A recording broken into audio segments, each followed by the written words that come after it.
Actes des Apôtres, chapitre 21. Après nous être séparés d'eux, nous avons fait voile pour aller directement à Kos, puis le lendemain à Rhodes, et de là à Patara. Ayant trouvé un navire qui faisait la traversée vers la Phénicie, nous nous sommes embarqués pour faire voile plus loin. Arrivés en vue de Chypre, nous l'avons laissé à gauche et nous avons navigué vers la Syrie pour aborder à Tyr où le bâtiment devait décharger sa cargaison. Ayant trouvé les disciples, nous sommes restés là 7 jours. Poussés par l'Esprit, il disait à Paul de ne pas monter à Jérusalem. Mais quand ces jours furent écoulés, nous sommes partis, et accompagnés de tous avec leurs femmes et leurs enfants, nous sommes allés jusqu'en dehors de la ville. Nous nous sommes mis à genoux sur le rivage pour prier.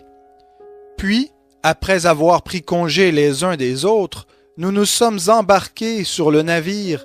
Quant à eux, ils retournèrent chez eux. Achevant notre navigation, nous sommes allés de Tyr à Ptolémaïs, où nous avons salué les frères et passé un jour chez eux. Partis le lendemain, nous sommes arrivés à Césarée. Étant entrés dans la maison de Philippe l'évangéliste, qui était l'un des 7, nous avons demeuré chez lui. Il avait 4 filles vierges qui prophétisaient. Comme nous étions là depuis plusieurs jours, un prophète du nom d'Agabus descendit de la Judée et vint chez nous. Il prit la ceinture de Paul, se lia les pieds et les mains et dit « Voici ce que déclare le Saint-Esprit. L'homme à qui cette ceinture appartient, les Juifs le lieront de cette manière à Jérusalem et le livreront entre les mains des païens. » Après avoir entendu cela, nous et ceux de l'endroit, nous avons supplié Paul de ne pas monter à Jérusalem. Alors Paul répondit « Qu'avez-vous à pleurer et à me briser le cœur? Car moi, je suis prêt non seulement à être lié, mais encore à mourir à Jérusalem pour le nom du Seigneur Jésus. » Comme il ne se laissait pas persuader, nous n'avons plus insisté, et nous avons dit que la volonté du Seigneur se fasse. Après ces jours-là, nous avons fait nos préparatifs, et nous sommes montés à Jérusalem. Quelques disciples vinrent aussi avec nous de Césarée, et nous conduisirent chez un certain Mnason de Chypre, disciple déjà ancien, chez qui nous devions loger. À notre arrivée à Jérusalem, les frères nous reçurent avec joie. Le lendemain, Paul se rendit avec nous chez Jacques, et tous les anciens y vinrent aussi. Après les avoir salués, il se mit à raconter en détail ce que Dieu avait fait au milieu des païens par son ministère. En l'écoutant, il glorifiait Dieu, puis ils lui dirent « Tu vois, frère, combien de dizaines de milliers de Juifs ont cru, et tous sont zélés pour la loi. Or, on leur a fait croire que tu enseignes à tous les Juifs qui sont parmi les païens à se détourner de Moïse, en leur disant de ne pas circoncire leurs enfants et de ne pas suivre les coutumes. Qu'en est-il donc? Certainement la multitude se rassemblera, car on saura que tu es venu. C'est pourquoi, fais ce que nous te disons. Il y a parmi nous 4 hommes qui ont fait un vœu. Prends-les, purifie-toi avec eux, et charge-toi de la dépense, pour qu'ils se rasent la tête. Alors, tous sauront qu'il n'y a rien de vrai dans ce qu'on leur a fait croire sur ton compte, mais que toi aussi, tu te conduis en observateur de la loi.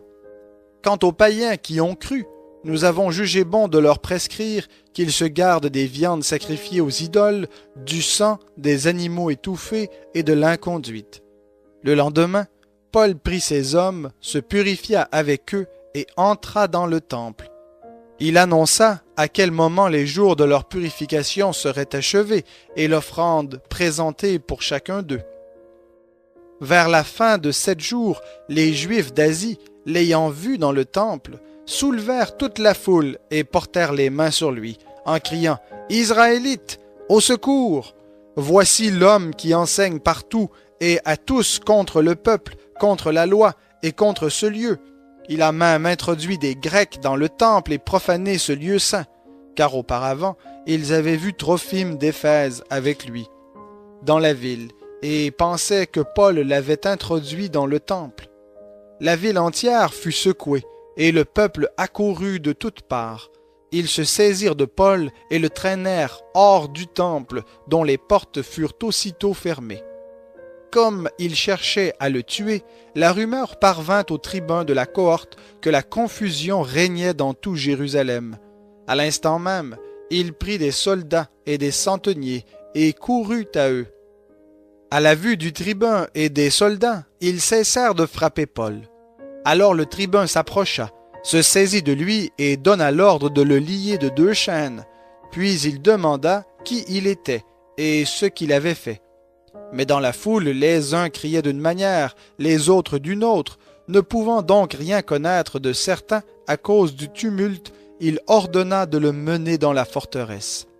Lorsque Paul fut sur les degrés, il dut être porté par les soldats à cause de la violence de la foule, car la multitude du peuple le suivait en criant « À mort !» Au moment d'être introduit dans la forteresse, Paul dit au tribun « M'est-il permis de te dire quelque chose ?» Il répondit « Tu sais le grec ?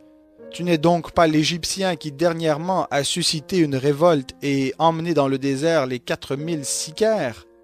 Moi, dit Paul, je suis juif de Tarse en Cilicie, citoyen d'une ville qui n'est pas sans renom. Permets-moi, je te prie, de parler au peuple. Le tribun le lui permit, et Paul, debout sur les marches, fit au peuple un signe de la main. Il se fit un grand silence. Alors il leur adressa la parole en langue hébraïque.